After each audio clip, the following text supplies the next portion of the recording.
Welcome everybody to another episode of Sports State of PC. When I say PC, I mean podcast. Got these week 3 stats right here. XFL. It's live. It's exciting. Still more games to be played. So we'll dive into the first game, which is Houston Roughnecks, Tampa Bay Vipers, 34-27 Roughnecks. Again, they just showed why they're still undefeated. Vipers didn't play bad, but still kind of wishy-washy on quarterback. They played Quentin Flowers and Cornelius, so didn't really get much. Got a touchdown and an interception. So it's like need more. They did good with Tolliver, 13 targets, 8 receptions, 0 touchdowns. Though you gotta get production on your receivers, but obviously they didn't. They didn't do bad defensively either. Houston had, I believe, 3 team turnovers. So again, man, they're showing why they're the juggernaut of the league. And and Phillip Walker, he's still leading, he's still the front runner, but he's playing great. I can't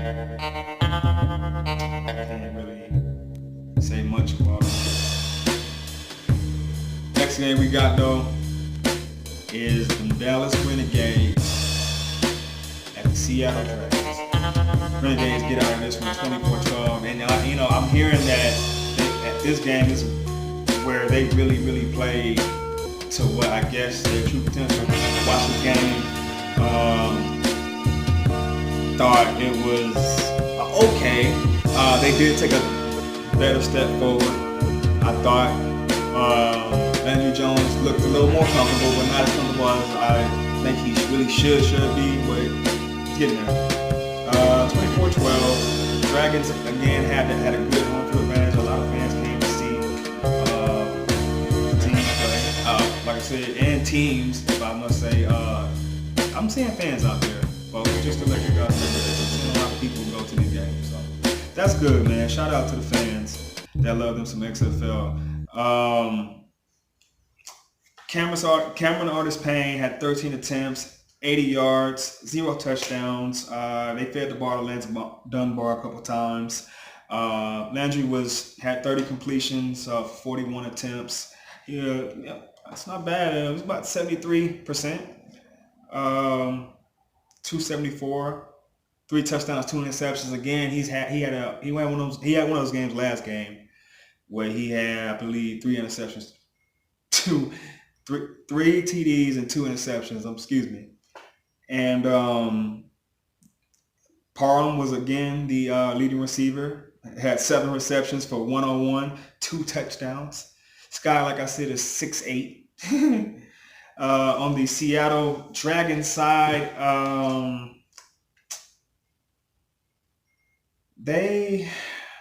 don't know what happened, but I can say that Brandon Silvers does look better. I didn't think he had anything, but I think he got a little something. He was 21 for 34, 62 completion, 204, 2 touchdowns, 1 interception. He looked all right, though. He looked all right. Austin Pro had 81 for a touchdown, 81 yards for a touchdown. And Kenneth Farrell had a touchdown. This game was a physical game. Thought Dallas's defense really came to play. They looked good. Let's see. Hawkins, I believe, got an interception, so they had 1 team interception. Landry threw some picks, so like I said, he wasn't perfect. Okay. Like I said, man, just good to see the XFL, man. Just good to see some football, man. Next game we got though is the New York Guardians and the St. Louis Battlehawks. Let's see. This game was won by the Battlehawks, 29-9.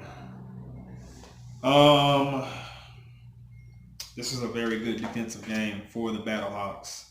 New York looked flat, just like they did last week. They need to get a quarterback. They might need to get another down play receiver. I don't know. They look flat. St. Louis though, that home for the advantage, boy. Oh yeah, they missed them some football in St. Louis. That was the livest crowd. I thought Seattle's was last week, but this one was the livest. St. Louis, yeah, they was live, man. And that dome with them jerseys and that helmet with them colors, it was something to see. St. Louis looked good though. Offensively, Ty Amu, 12 for 18. He didn't really have to do too much. 119. Like I said, the defense came to play.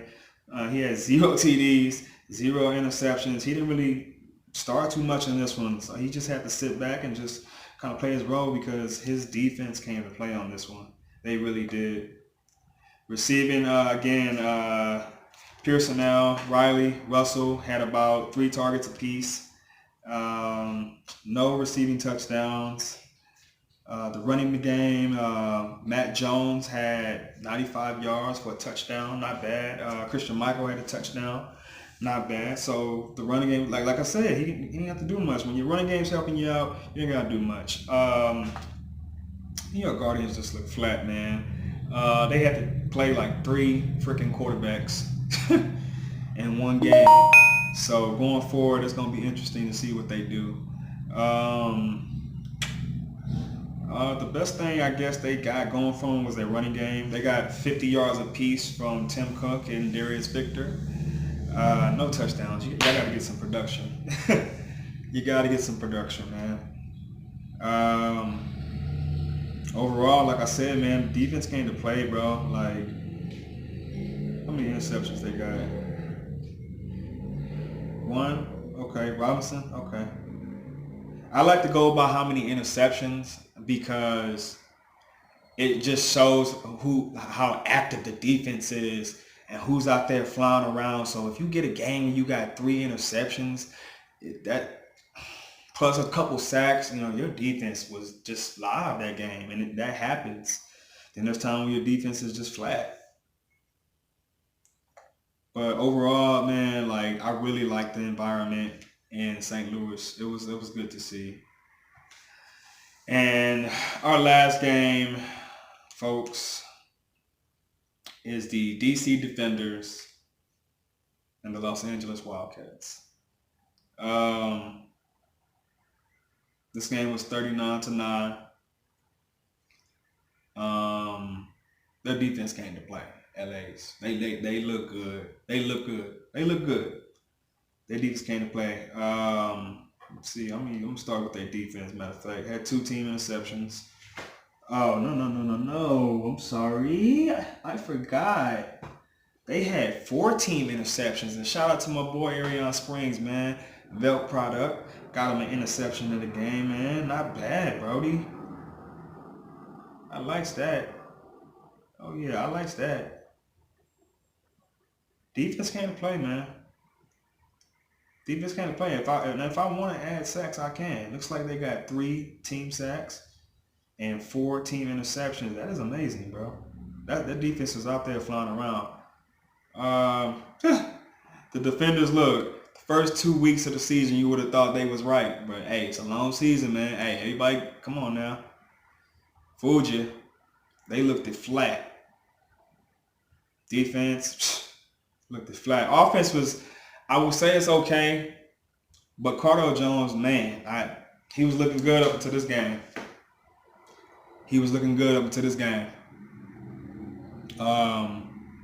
They had to sub him out. That's all I can say.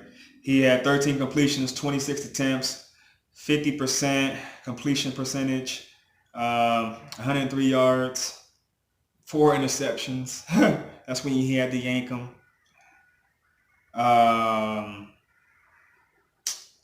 No touchdowns from the receiving core. They got a touchdown, I guess, in the rushing game. Brissett got one.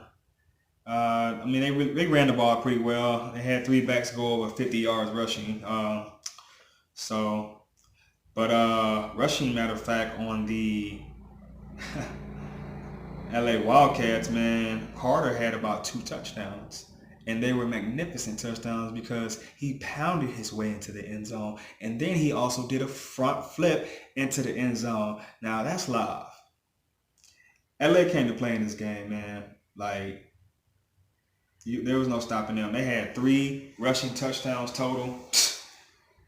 Johnson looked good, too. He had 18 completions, 25 attempts, 72% completion rating. 278 yards, 3 TDs, no interceptions. He looked good. He really looked good. 2 touchdowns out of Trey McBride, a touchdowns out of Carter, the running back. So he's had a rushing touchdown and a receiving touchdown. So they just got a lot of offensive production in this game. They did. But overall, some good games. I'm definitely looking forward to next week. When we, let's see, it's going to really be tough next week because I believe, it's going to be tough. Yeah, you got the first game, LA Wildcats and the New York Guardians are going to play. That's going to be good. The Seattle Dragons and the St. Louis is going to play. That's going to be good. Houston Roughnecks versus the in-state rival Dallas Renegades is going to be nice, and the DC Vipers go to Tampa Bay. So we're going to see if Tampa Bay can finally get a win. But until then, holler at me next time.